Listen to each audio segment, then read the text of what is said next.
This is Fletcher. Several days ago, Samsung released its flagship phone, the Galaxy S25 Ultra. Join me as we both delve closer what this product is. The S25 Ultra comes in a black box, a good finishing which makes it appear premium. What's in the box? There's no charging brick, but at least we have a starting guide. It looks like an iPhone 16 with a different camera configuration.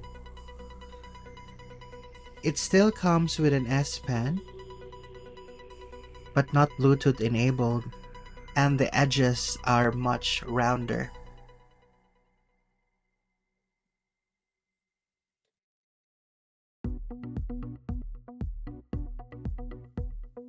It comes with 4 different colors, which is shown on the screen.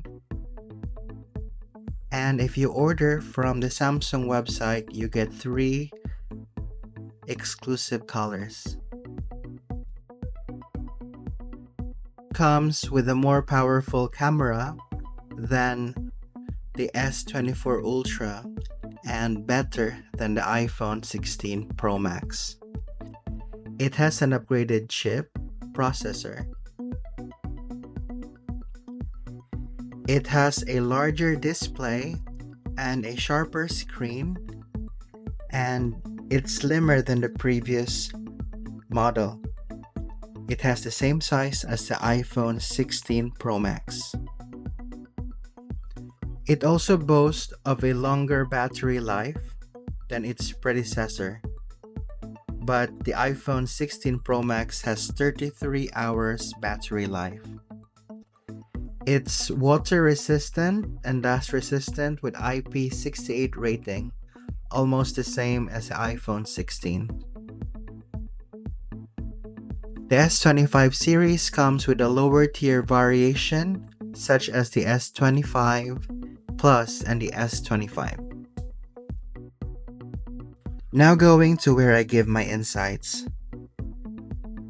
Number 1. Should you upgrade from the S24 Ultra? No. For the price range, it's not worth it. Yes, unless they give you a good incentive to upgrade, like a big discount. But if not, don't upgrade. Number 2. Is this phone better than the iPhone 16 Pro Max?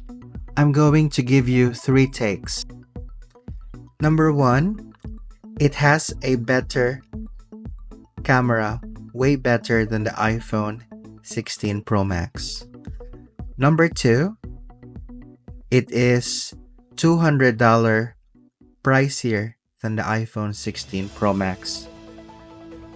And number 3, my main issue with Samsung is that their mobile devices tend to lose value quickly after a new version is released.